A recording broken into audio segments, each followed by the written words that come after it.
कहते हैं सुखदेव ऋषि थे, सुखदेव जी। सुखदेव ने 84 भुगती बना पजावे खरवो। 84 लाख योनियों में कष्ट उठाया उस महर्षि सुखदेव जी ने। और बना पजावे खरवो, खर माने गधा, उस पजावे पर खर बना, गधा बना, और वहाँ कष्ट उठाया, इटें ढोई। तेरी क्या बुनियाद प्राणी तू पेंडा पंथ पकड़वो। जब सुखदेव जैसे महर्षि ने के साथ यह दुर्गति हुई उस साधना के करते हुए भी, और तेरी क्या बुनियाद प्राणी। आप तो एक सिंपल मैन हो कि कभी कोई मंगलवार ने 100 का प्रसाद बैठ दिया, 100 रुपये का, कि तो 6 महीना माता धो के आया, कि तो तीर्थ पर घूमया। तेरी तू तो कुछ कर भी नहीं रहा, तेरी क्या दुर्गति होगी जो साधना कर रहे हो।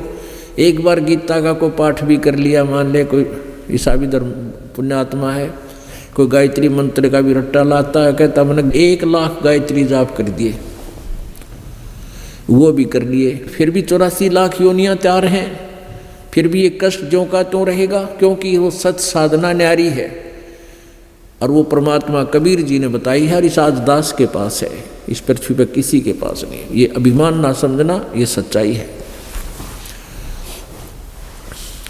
तो यहाँ परमात्मा यही बताना चाहते हैं कि जब कबीर हरि के नाम बिना राजा रसभ हो, रसभ माने गधा, खच्चर, अच्छा ज़्यादा वजन डाला जाता जिस पर भारा खच्चर, कहते हैं कबीर हरि के नाम बिना, यानी परमात्मा अपनी महिमा बता रहे हैं कि हरि नाम माने हरि का नाम, यानी सत्य भगवान का सच्चा मंत्र, उसके बिना ये राजा रसभ हो।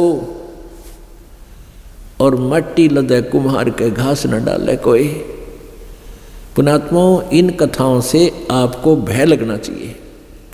और डर किसको लगेगा? जो जिनका जो है आत्मा जाग चुकी है, जिनके ऊपर नशा नहीं है तीनों गुणों का, त्रिगुणमयी माया का जिसके ऊपर प्रभाव कम हो गया है, उसी को भय लगेगा। इतना डर लगेगा कि भक्ति बहुत करेगा वो प्राणी इस जन्म मरण के रोग से छूटने के लिए। क्या बताते हैं? कोट जन्म तन भरमत हो गए, कुछ ना हाथ लग्या रे। राजा जैसे आपको बहुत से प्रमाण देते हैं। पीछे एक आंध्र प्रदेश के मुख्यमंत्री जी, कितनी उसकी उम्मीद थी, कितनी आशाएं थी, हेलीकॉप्टर क्रैश हो जाने से मृत्यु को प्राप्त हुआ। अब कितनी आशाएं थी, अब क्या बना होगा? जो भक्ति नहीं करते, परमात्मा ही कहता है कबीर हरि के नाम बिना वो राजा रसभ हो। राजा है जो सत भक्ति नहीं करता, मृत्यु के उपरांत फिर पशु योनि में जाता है। तो यहां बताते हैं कोट जन्म तन भरमत हो गए, कुछ ना हाथ लगा रे।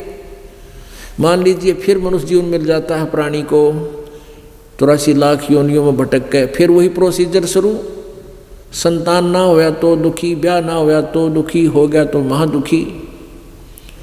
संतान ना होया तो दुखी, हो गया तो फिर महादुखी, क्योंकि सारा जीवन उनके पालन पोषण में।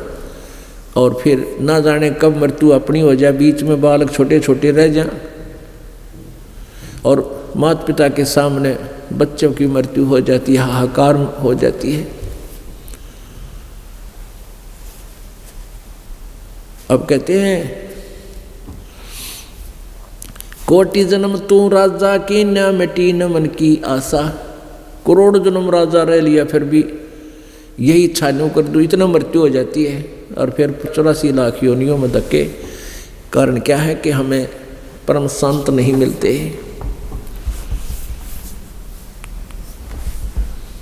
कोटि जन्म तू राजा की न मिटी न मन की आशा। और भिक्षुकों का दर दर घूम लिया, मिला ना निर्गुण रासा। यानी ये यथार्थ मार्ग नहीं मिला आपको। रासा मीन ये यथार्थ ज्ञान में जो उलझेड़ा हो रहा है, इसके अंदर जो इन लोगों ने झंझट बना रखा है, ये यथार्थ ज्ञान तुझे मिला नहीं। पुण्यात्मा, ऐसे ऐसे भी साधक आप रहे हो, क्योंकि आपके हृदय में आज भी परमात्मा की चाह है।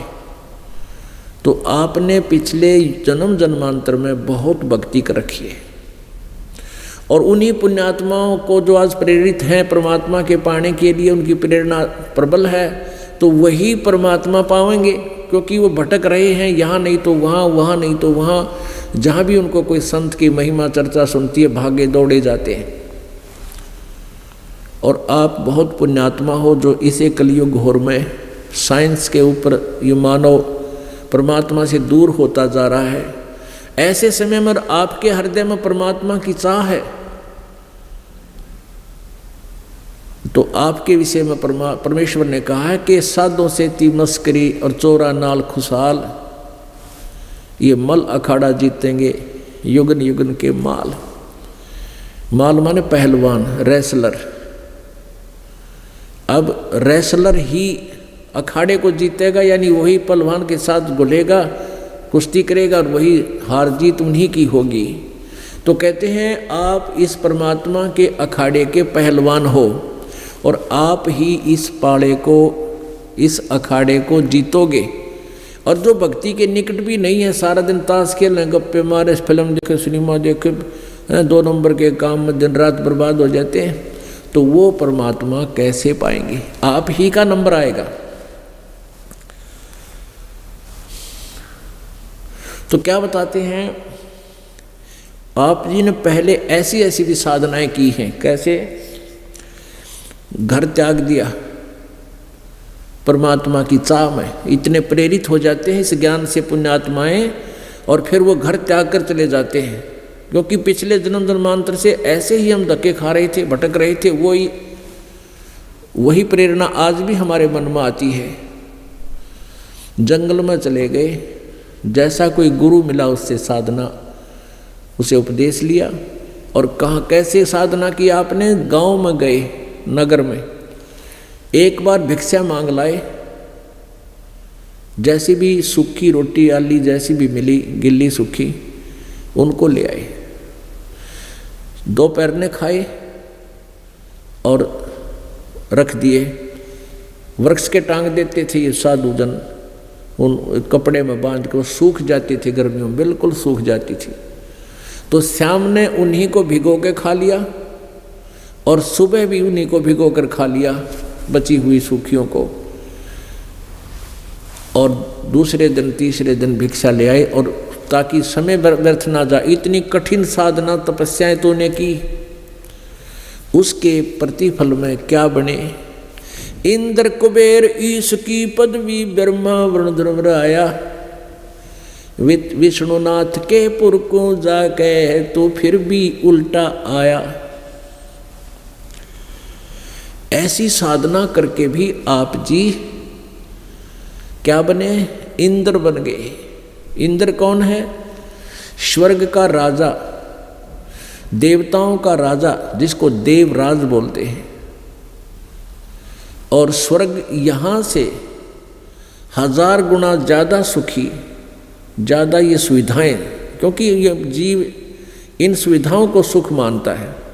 तो स्वर्ग के अंदर कितना सुख है, और वहाँ का जो राजा होगा उसको कितना सुख।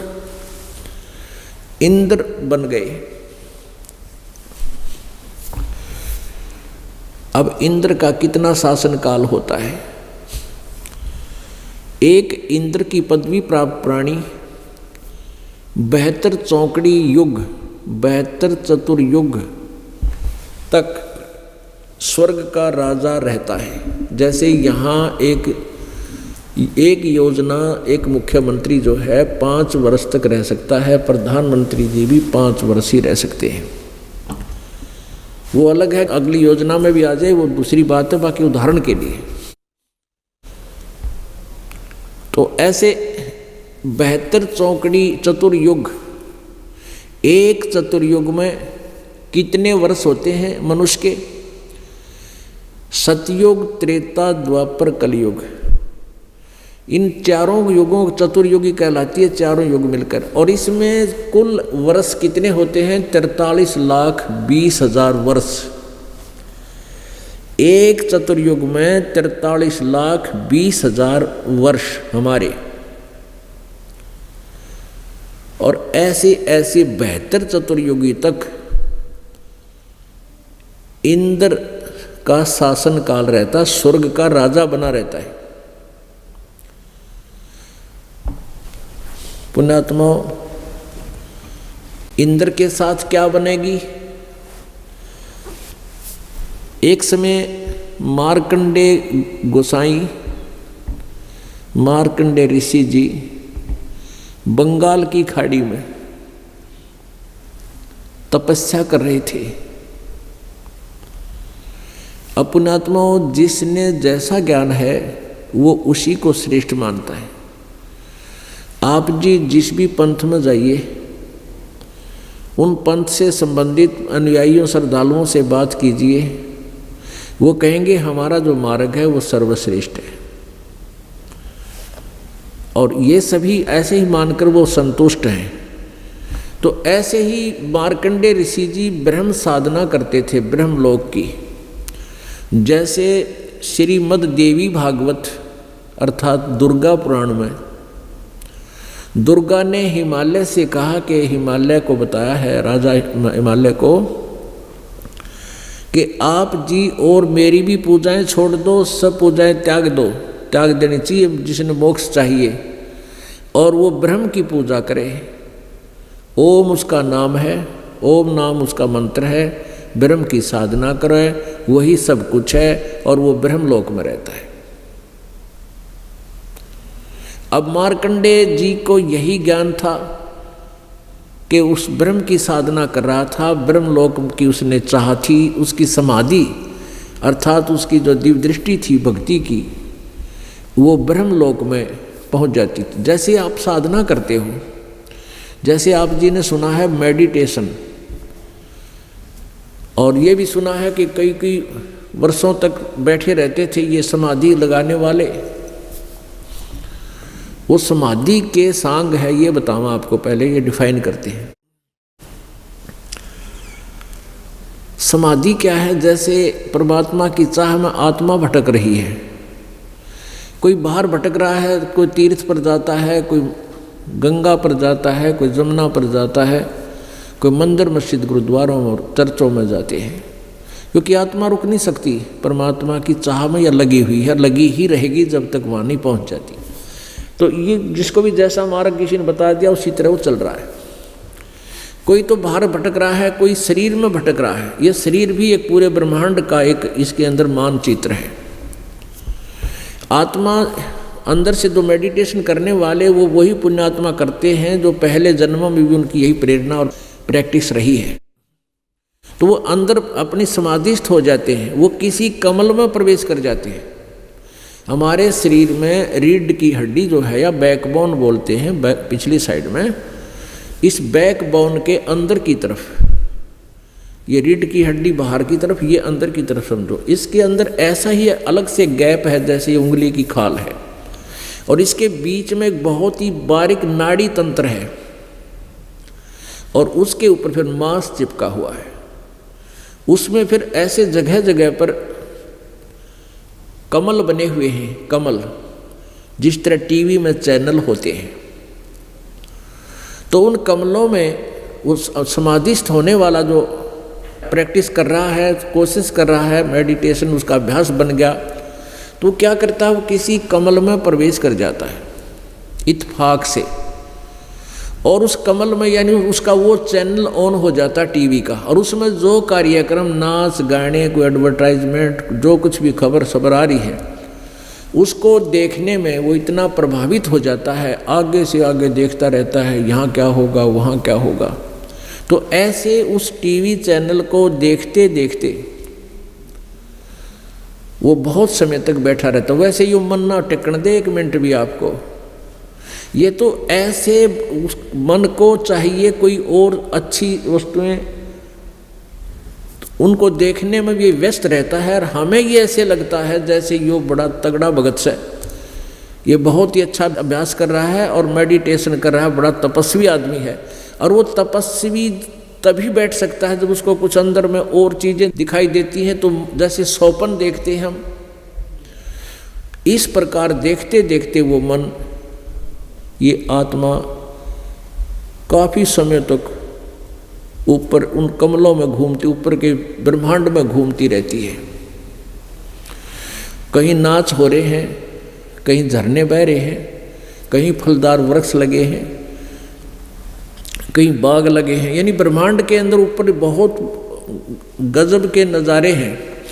उन नज़ारों को देखते देखते ये काफ़ी समय व्यतीत कर देता है। और फिर उधर से उसका तप माना जाता है कि इसको तप हो गया, तप के बदले में राज्य प्राप्त होता है। कहते हैं तप से राज मदमानम और जन्म तीसरे वो शुक्र समानम, ये प्रतिफल बता दिया।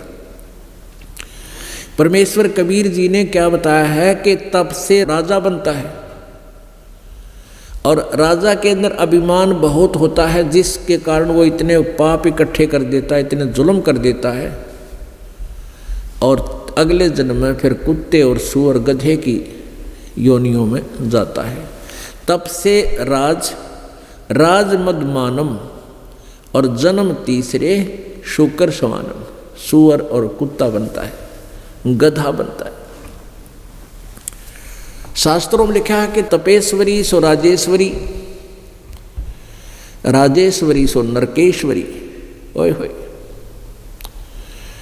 जो अधिक तपेश्वरी माने जो घना तप करता है, तपों में मतलब तपस्वियों में श्रेष्ठ माना जाने वाला, तपेश्वरी सो राजेश्वरी, तो उसको ही ज़्यादा समय तक राज प्राप्त होता है, जो घना तप कर रखा है जिसने।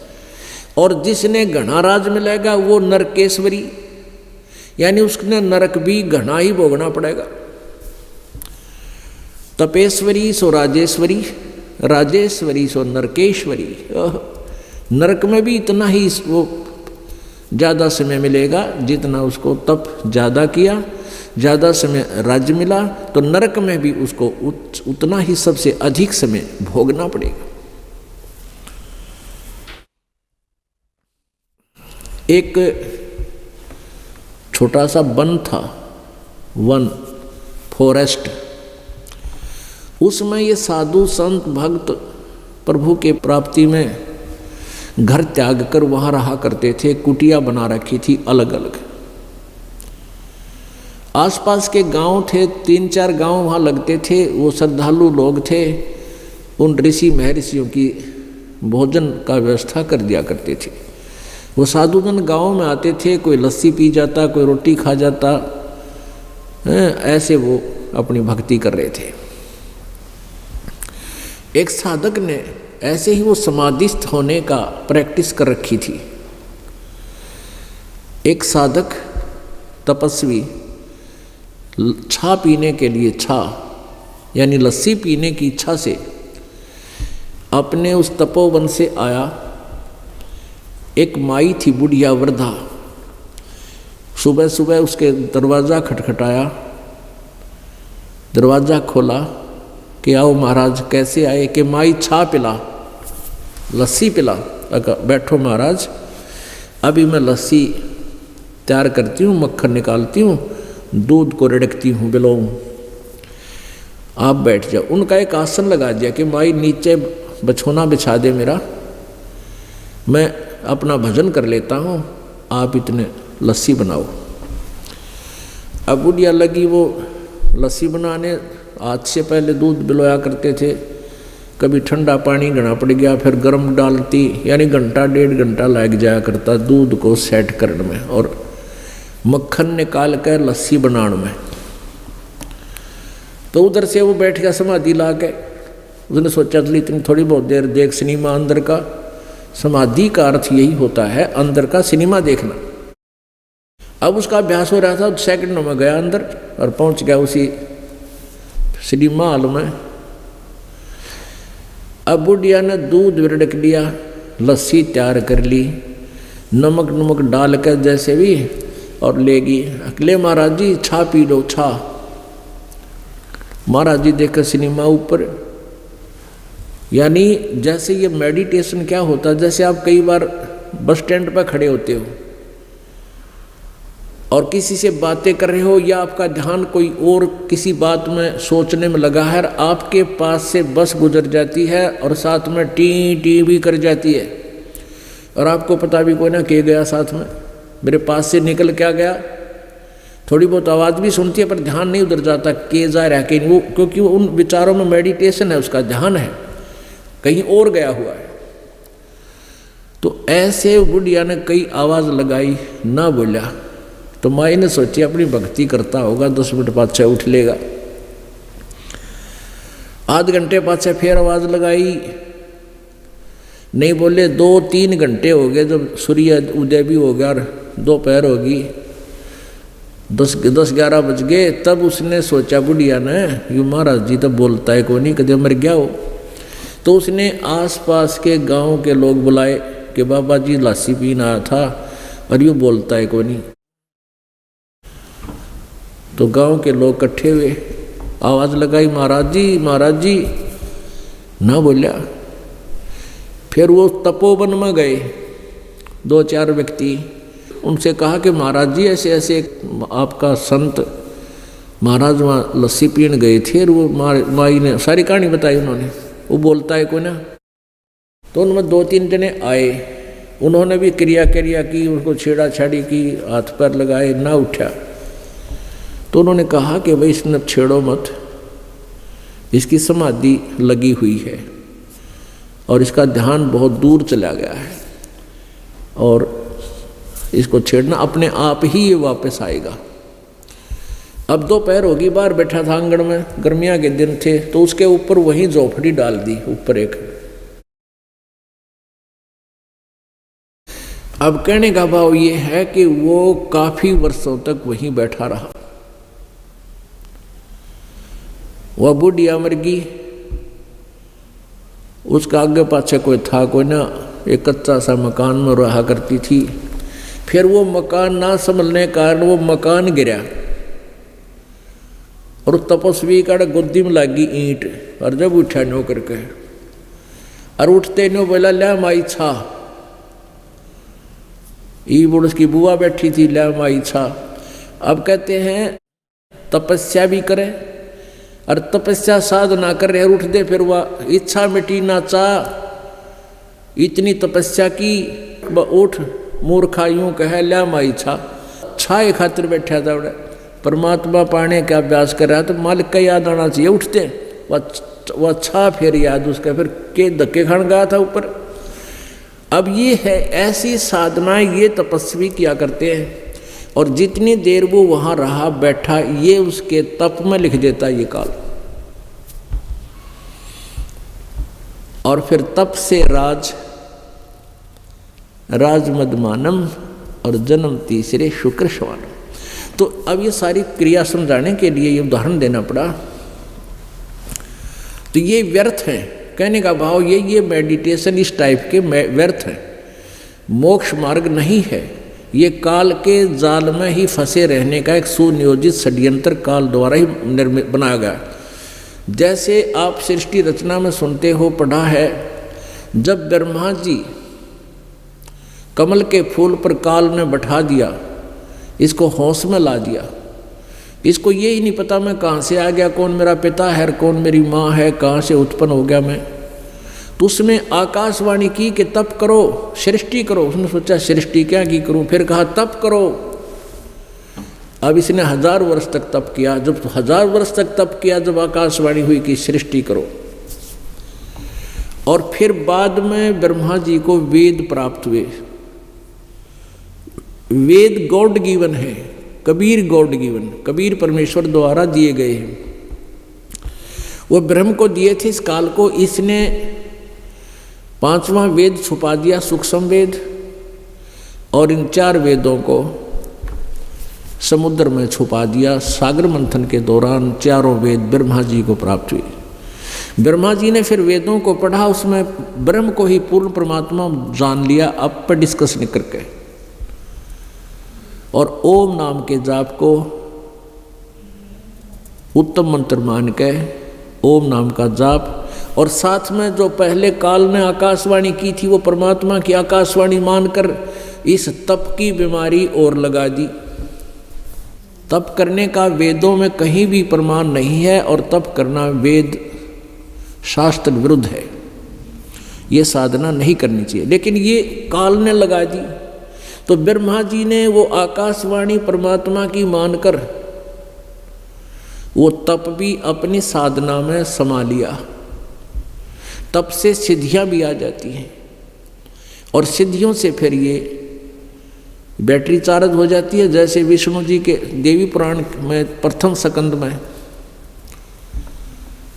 28-29 पृष्ठ पे ब्रह्मा जी ने देखा कि विष्णु जी तपस्या कर रहे हैं। फिर उनके उठने पर पूछा कि हे विष्णु जी, आप किसकी तपस्या करते हो? आप तो भगवान हो, देवेश्वर हो। तो विष्णु जी ने कहा कि मैं शक्ति दुर्गा यानी दुर्गा की साधना करता हूँ, उन्हीं का ध्यान करता हूँ और घोर तप करता हूँ। घोर तप करके सारा कठिन तप करता हूँ, फिर राक्षसों के साथ लड़ता हूँ, क्यों बैटरी चार्ज करता है, सिद्धियाँ प्राप्त करता है, फिर राक्षसों को मार कर वो डिस्चार्ज हो जाती है बैटरी, फिर तप करता है। काल ने ऐसे उलझा रखा है पुण्य प्राणियों को। तो ऐसे इस मेडिटेशन से ये नहीं करनी चाहिए हमने, जो ये साधक किया करते हैं। तो उस तप से क्या होता है? तप से राज्य प्राप्त होता है, और राज्य पाकर फिर 84 लाख योनियों में, नरक में, पशु योनि को प्राप्त होता है। ऐसे एक मार्कंडेय ऋषि जी तपस्या कर रहे थे, और तपस्या के 2 तरीके होते हैं। एक तो जिसका अभ्यास ज़्यादा हो जाता है, आंखें खुली भी रहती हैं और उसका ध्यान मेडिटेशन अपने समाधि के दौरान, क्योंकि आंखें, बाहर की आंखें जब अंदर चली जाती है आत्मा, बाहर की आंखों को प्रयोग नहीं करती, वो अंदर ही अपने जो आत्मा की आंखें उन्हीं से देखती है। तो ऐसे वो साधना कर रहा था मार्कंडेय ऋषि, ओम नाम का जाप जपे था और तप हठ योग भी करता था, जो ब्रह्मा जी से प्राप्त था काल की आकाशवाणी से। उधर जो इंद्र होता है स्वर्ग का राजा, उसको 2 बातें नहीं अच्छी लगती। एक तो कोई तप करके उसकी गद्दी को प्राप्त करने योग्य कोई तपस्या ना कर ले, या कोई धर्म यज्ञ करके उसकी गद्दी प्राप्त करने की तपस्या साधना ना कर ले। अब जो वर्तमान इंद्र है, स्वर्ग का राजा है, उसको एक और हिदायत होती है कि तेरे शासन काल में इंद्र की गद्दी प्राप्त करने के लिए, जिससे इंद्र का राज्य प्राप्त होता है, ऐसी कोई साधना सफल होगी किसी की, तो तुझे गद्दी से नीचे डाल दिया जाएगा, तेरा राज छीन लिया जाएगा और वो उसको इंद्र का राज दे दिया जाएगा, स्वर्ग का राज दे दिया जाएगा। तो वर्तमान इंद्र को ये चिंता और बनी रहती है, उसके लिए वो हिलकारे छोड़े रहता है, यानी अपने देवताओं की ड्यूटी ला रखी है, वहाँ के जो नौकर हैं उसके देवता उनकी, और वो घूमते रहते हैं। वो फिर बताते हैं जा करके कि वहाँ उस समय उस स्थान पर कोई तपस्या कर रहा है। तो इंद्र को पता चला मार्कंडेय नाम का एक ऋषि और तपस्या कर रहा है बंगाल की खाड़ी में, तो उसका तप भंग करवाना भी इंद्र का प्रथम कर्तव्य, उसकी मजबूरी है। जैसे विश्वामित्र जी तपस्या कर रहे थे, इंद्र ने उर्वशी भेज दी और वो मेनका नाम की एक उर्वशी स्वर्ग से भेजी, वहाँ वो रहने लगी, दूर इधर उधर घूमने लगी। विश्वामित्र जी से उनका लिंक हो गया। वहाँ एक पुत्री को जन्म देकर 6 महीने की जब होली वह लड़की छोड़कर चली गई। अब विश्वामित्र का वो तपस्या भंग करवानी थी, उसने इंद्र ने वह करवा दी। फिर उस लड़की को, जो लड़की उत्पन्न हुई थी, उसको कण्व ऋषि को देकर विश्वामित्र फिर लेडों लग गया। साधना वही है, लेकिन जब तक सत साधना ना मिलती यू काल ने दुखी रखेगा। अब मार्कंडेय ऋषि साधन तपस्या कर रहे थे। इंद्र को पता चला कि वो तेरी गद्दी प्राप्त ना कर ले, इस भय से उसने एक उर्वशी भेज दी मार्कंडेय ऋषि को मोहित करने के लिए, उस तपस्या से हटाने के लिए, खंड करने के लिए। उर्वशी वहाँ गई और ऐसी सिद्धि लेगी वो, आसपास उस ऋषि के 3-4 किलोमीटर के आसपास बसंत ऋतु जैसा वातावरण कर दिया। सब वृक्ष आसपास, पेड़ पौधे जो थे फलदार थे, वो फलों से लदपद फूलदार थे, वह फूलों की सुगंधित से भर दिए। और बहुत सुंदर एक ऐसी सुरीली आवाज़ से गान गाने लगी। अपने आप ऑटोमेटिक बाजे बज रहे हैं, बहुत सुंदर मन को मोहने वाले। तो मार्कंडेय ऋषि के सामने वो उर्वशी डांस करने लगी। मार्कंडेय ऋषि की आंखें खुली थी और उस गाने गुने को देख करके उसकी समाधि तो भंग होगी थी, लेकिन उसके असर नहीं हो रहा था। अंत में वो उर्वशी बिल्कुल निवस्त्र हो जाती है, नेक्ड हो जाती है। तब मार्कंडेय ऋषि ने कहा कि हे बेटी, हे माई, तू यहाँ मेरे पास किस लिए आई? वस्त्र पहनते हुए उर्वशी ने कहा कि हे मार्कंडेय गोसाई, ना जाने तुम्हारी ये समाधि कहाँ रहती है। इस बनखंड के, इस वन में जो इस आसपास के जो वन है, इस टुकड़े में जितने भी ऋषि तपस्वी थे, मेरे रूप को देखते उनके डामाडोल मन हो गए, उनके तप भंग हो गए, और तुम ना जाने तुम्हारी समाधि कहाँ गई हुई थी। मार्कंडेय ऋषि ने कहा कि तेरे से कोई अगली हो उसको भेज। और जहाँ मेरी समाधि थी, जहाँ मैं ध्यान लगाए बैठा था, वहाँ उस ब्रह्मलोक में तेरे जैसी औरतें, वहाँ डांस करने वाली औरतों की बांदी हैं, नौकरानी हैं। तुझे क्या देखूं मैं? तेरे से कोई सुंदर उसको भेज, वह ट्राई करके देख ले मेरे को डगमग करने के लिए।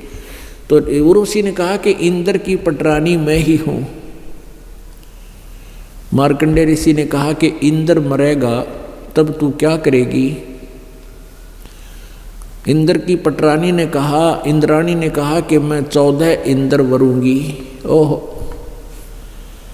पुण्यात्माओं, ये जो कथा आपको सुनाई जा रही हैं, ये आपके हृदय को झंझोड़ के रख देंगी। और यही कथाएं, ये यथार्थ ज्ञान है, ये आपको डाइवर्ट करेगा, आपको बदलेगा, चेंज करेगा। इस साधना से आपका मन हटेगा, जो तुम साधना बहुत जन्मों से करते आ रहे हो। अब क्या कहती है देखो, उस प्यारी आत्मा ने कितनी तपस्या, कितना साधना की होगी। किसको? उस जो इंद्र की पटरानी बनी हुई है, पटरानी में मुख्य पत्नी, उसने कितनी साधना की होगी कि उसको कितना स्वर्ग का समय मिला कि 14 इंद्र मर जाएंगे।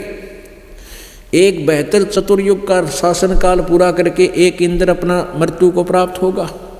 उसके बाद जिसने दूसरे ने साधना कर रखी है इंद्र की गद्दी प्राप्त करने योग्य, वो बैठ जाएगा और मुख्य पत्नी वही बनी रहेगी। यानी 1008 चतुर्युग तक, जब तक ब्रह्मा का एक दिन रहेगा, तब तक 14 इंद्र अपना शासन काल पूरा करेंगे और वो पटरानी बनी रहेगी उन सभी की। वो मुख्य पत्नी वही रहेगी, यानी वो भी रानी है वहाँ की, और रानी का उसका सुख समय, वहाँ का स्वर्ग समय इतना लंबा है। इंद्र मरते रहेंगे, वो रहेगी फिर मरेगी। तो उसने कहा, मार्कंडेय ऋषि ने कहा कि तू 14 इंद्र वरेगी। कहा मैं 14 इंद्र वरूंगी। वो 14 भी मरेंगे, फिर क्या करेगी? तब उसको पता था। उर्वशी कहती है कि जितने इंद्र की गद्दी पर बैठेंगे, मेरे साथ रहेंगे मेरे पति रूप में, वह तो गधे बनेंगे मृतलोक में। ये मृतलोक कहलाता पृथ्वी, और मैं गधी बनूंगी। अब मार्कंडेय ऋषि ने बोला, फिर मुझे स्वर्ग में किस लिए ले जा थी, इंद्र के लोक में मुझे वहां किस लिए ले जावा थी? कहने लगी अपनी इज्जत रखने के लिए, नहीं तो मुझे कहेंगे तू हार कर आगी, मेरी हंसी मजाक करेंगे, मेरी बेइज्जती हो जाएगी, एक बार तुम चल पड़ो। मार्कंडेय ऋषि ने बोला, रे भली आत्मा, तू आज भी गधी 14 खत्म करेगी और मरने के बाद तू आप कहने लग रही मैं गधी बनूंगी, फिर गधी का इज्जत क्या? आज भी इज्जत का ठेका ले रही तू। अब इस प्रकार की भ्रमणाओं को ये परमात्मा का यथार्थ ज्ञान हटावेगा, समाप्त करेगा।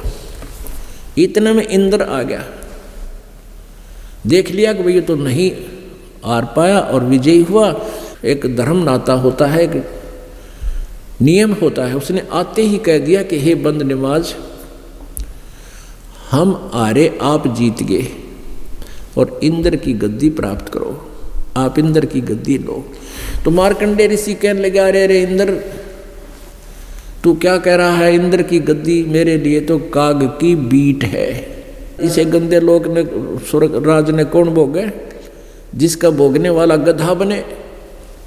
इंद्र आजा, तुझे मैं सही मार्ग बता देता हूँ, ब्रह्म साधना कर ले, छोड़ दे इस इंद्र के राज ने, और ये साधना करने से ब्रह्मलोक प्राप्त होगा। ब्रह्मलोक में जो सही साधना करते हैं और एक निर्धारित समय तक अखंड करते रहे, उसमें बीच में कोई बाधा ना आवे, तो 36,000 बार उत्पत्ति प्रलय तक ब्रह्मलोक में, महास्वर्ग में वो प्राणी वहाँ उस होटल में रह सकता है। 36,000 वर्ष माने ब्रह्मा की मृत्यु तक। अब कहने का भाव ये पुण्यात्माओं,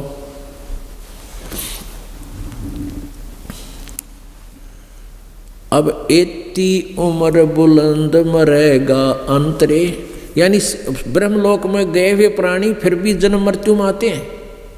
गीता जी अध्याय नंबर 8 के श्लोक नंबर 16 में कहा है कि ब्रह्मलोक पर्यंत ये सभी लोग पुनरावर्ती में हैं। ब्रह्मलोक में गए हुए प्राणी भी अपने पुण्यों के अक्षीण होने के बाद फिर 84 लाख योनिया में वापस मृतलोक पर आते हैं, नरक में भी जाते हैं। पुण्यात्माओं, अब ये तत्व ज्ञान हमें समझाएगा, हमारी आत्मा की आंखों को खोलेगा कि मार्कंडेय ऋषि को ब्रह्मलोक ही फाइनल स्थान था उसके दृष्टि में, उसके ज्ञान के आधार पे, और ब्रह्म से ऊपर कोई भगवान नहीं था, उसने सोच रखा था। लेकिन फिर भी घुमा फिरा कर ये क्या करते हैं, साधना से कुछ भी कर रहे हैं, ओम नाम का जाप भी कर रहे हैं और हठ योग भी कर रहे हैं, लेकिन ये विष्णु जी को अपना इष्ट मानते हैं। अपने आत्मा इनको ज्ञान ही नहीं था। ठीक है, जैसे कोई भी धारणा कुछ भी कर रखी है, जैसे आप जी ने कुछ धारणा कर रखी है, ट्रीटमेंट कुछ कर रहे हो, कोई गोलियां खा रहे हो, वो गोलियां तो अपना, वो टैबलेट्स तो अपना काम कर ही रही है, तो ऐसे ही वो साधना कुछ भी करते थे, लेकिन विष्णु जी को इष्ट मानते थे। अब इनको ज्ञान भी इनकम्प्लीट था और साधना वो भले ही ओम नाम की करता था और कहता था चल ब्रह्मलोक में, क्यों तो इस इंद्र के राज के चिपटा हुआ, छोड़ दे इसको।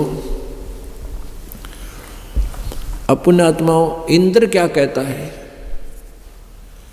इंद्र कहता है महाराज जी ईब तब न मौज करने दो, फिर देखूंगा, फिर कभी देखूंगा, मन राज्य करने दो। अपने आत्माओं, फिर के देखेगा इंद्र? जब गधा बन जाएगा फिर तो कुम्हार देखेगा। फिर इंद्र क्या देखेगा? फिर तो कुम्हार देखेगा, उसका लठ मारेगा, 2.5 मन का वजन उसके कमर पर रखेगा माटी भर के। अब इसी प्रकार आप किसी जिसके पास ना बढ़िया नौकरी हो, सरकारी नौकरी हो या वैसे कोई बिजनेस व्यवसाय अच्छा हो, या घर में वैसे कोई किसान है वो अपना अच्छा उसका जुगाड़ है, तो वो क्या करते हैं, थोड़ी सी सुविधा मिल जाती है, शाम ने गुट्टी लावे, दिन में होके पाड़े, ताश खेले, सिनेमा देखे, और उसको कोई भक्त जाकर के मित्र को रिश्तेदार को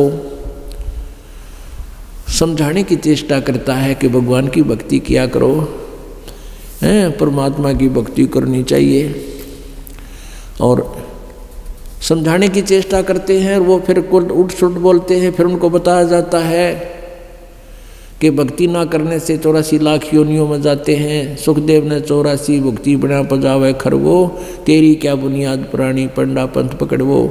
यानी उनको समझाया जाता है कि भक्ति ना करेगा तो गधा बनेगा, कुत्ता बनेगा।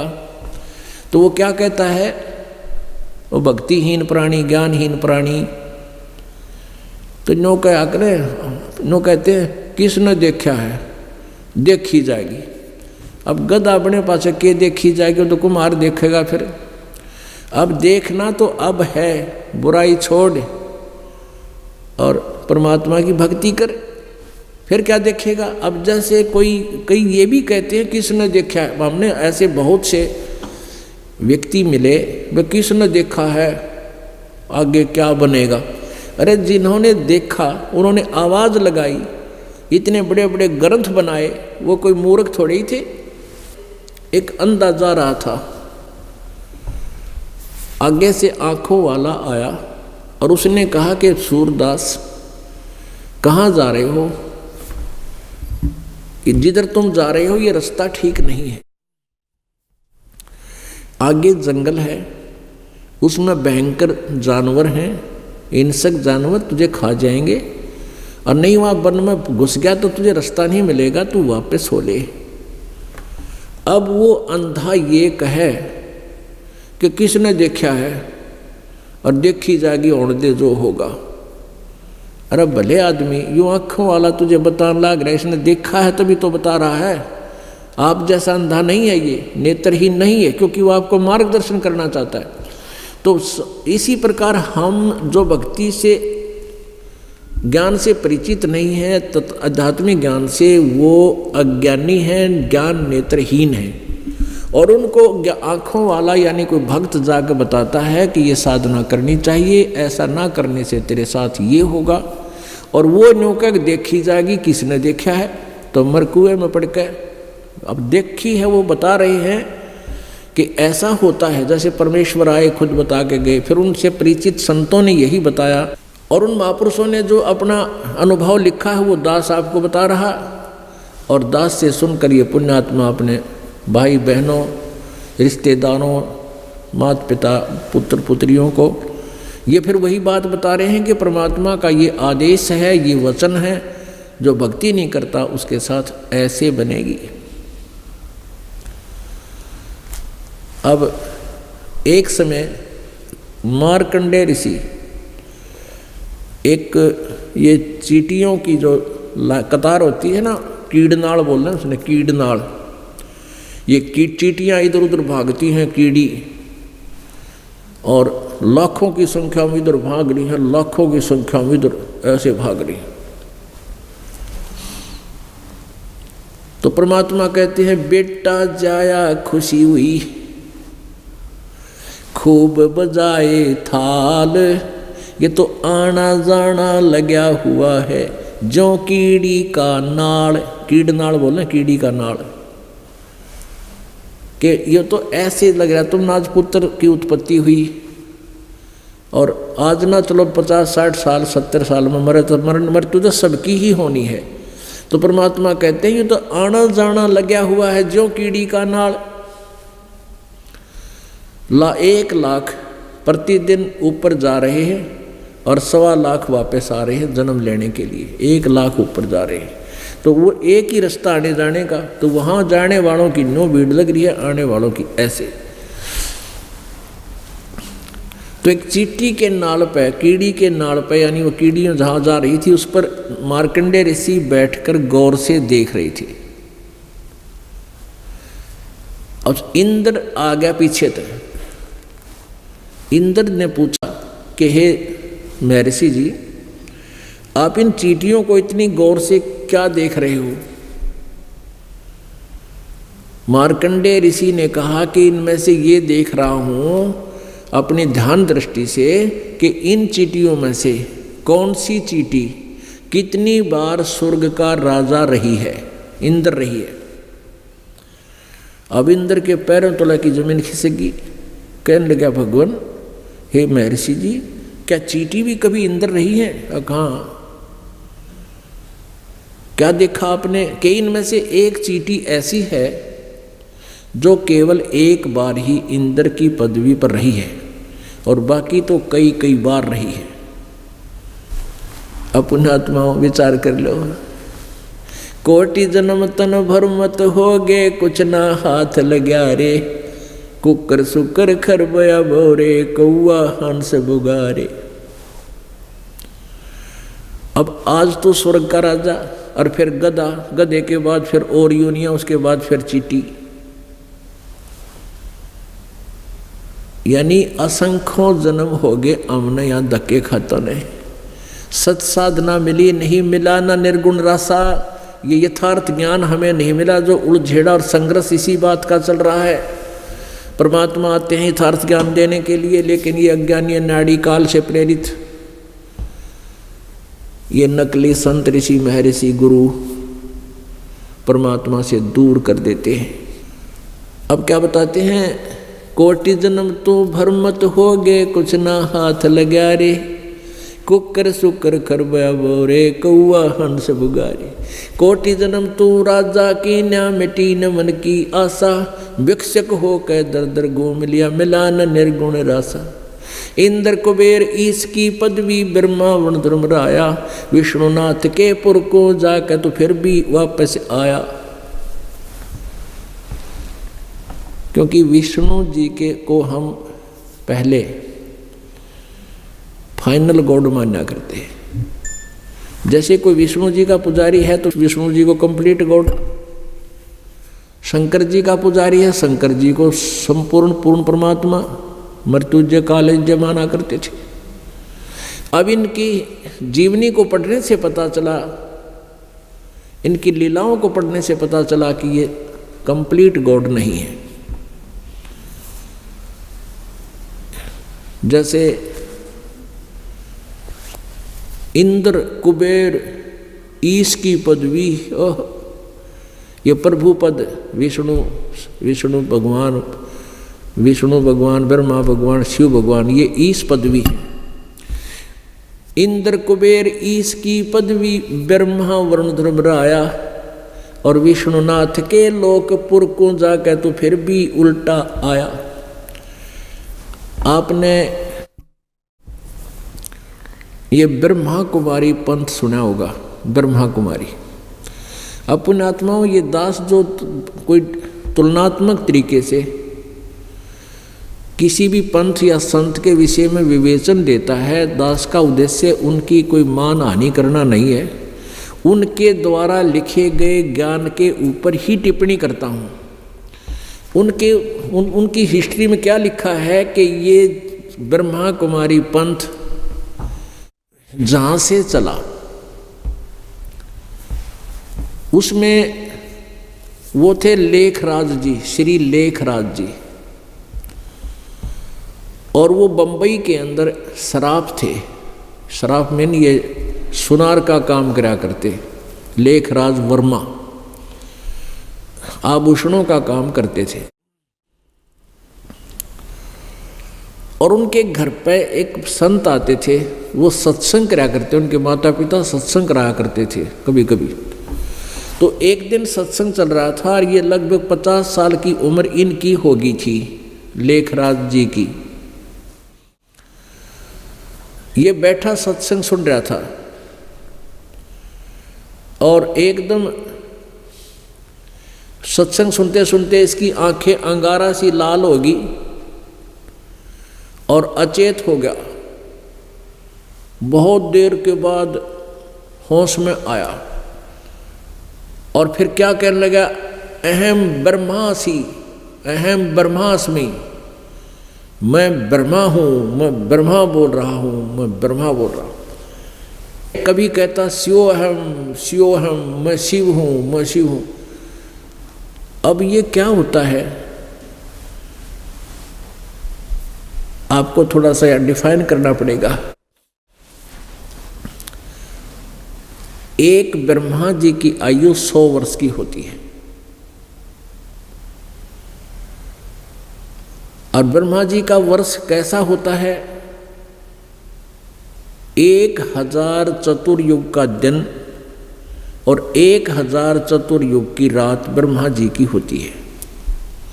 अभी चतुर्युग आपको बताया था कि एक चतुर्युग में सतयुग, त्रेता, द्वापर, कलयुग 4 युग होते हैं। इन चारों युगों का हमारा मनुष्यों का जो वर्ष होते हैं वो 43,20,000 होते हैं, इतने वर्ष होते हैं एक चतुर्युग।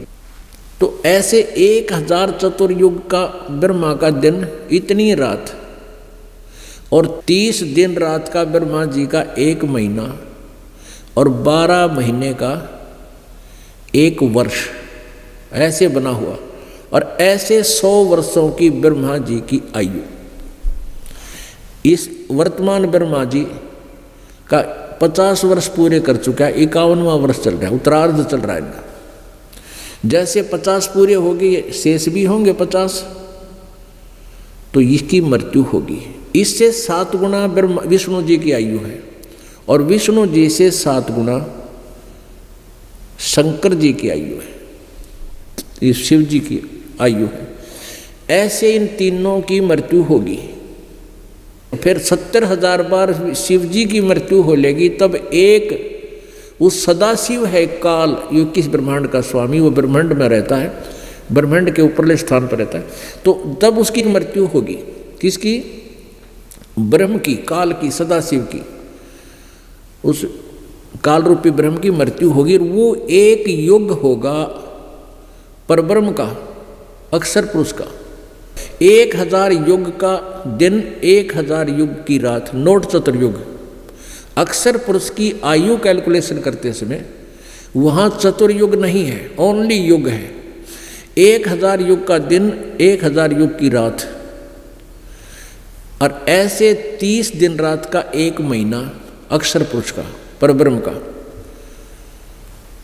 और 12 महीने का 1 वर्ष, और 100 वर्ष की उस अक्षर पुरुष की आयु, उसकी भी मृत्यु होगी। परम अक्षर ब्रह्म, परम अक्षर पुरुष कबीर देव की, उसकी मृत्यु नहीं, ना उसकी आयु कैलकुलेशन है। तो यहाँ क्या हुआ, जैसे कोई ब्रह्मा जी की पद पर जो रहा है उसकी मृत्यु होगी। मृत्यु होने के बाद उसके अंदर वही बात, जैसे कोई सरपंच ना रहा और वो फिर भी लोग उसने सरपंच कहते हैं, आओ सरपंच साहब ठीक से, कहाँ भाई, तो उसके मन में वह करड़सी फिर रह जाती है। कौन वो, कहीं पूछता है कौन है, सरपंच हो भाई, मैं सरपंच आ रहा, सरपंच है, कहाँ सरपंच हो, चाहे वो भूतपूर्व ही है। तो ऐसे ही ये जो ब्रह्मा की पदवी त्याग के पितर रूप बन जाते हैं, और पितर इन प्रेतों से थोड़े से सुपीरियर होते हैं। उसी तरह जैसे मृत्यु से पहले जैसे जिसकी कैटेगरी सी रहती है, ऐसे ही मृत्यु के उपरांत ये प्रेत बन के भी ऐसे ही अपने आप को, उस प्राणी तो वही है, ये शरीर ऊपर का कवर गया है, बाकी सोच न्यों की न्यों होती है। तो वो फिर भी अपने आप को सरपंच यानी ब्रह्मा कहते हैं। वो ब्रह्मा से पदवी छोड़ के आया है, जो अब वो प्रेत बना है, वो प्रवेश कर गया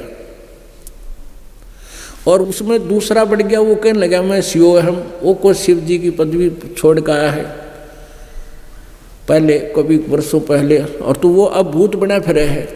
वो प्रवेश कर गया इस ब्रह्मा कुमारी वाले श्री लेखराज जी में,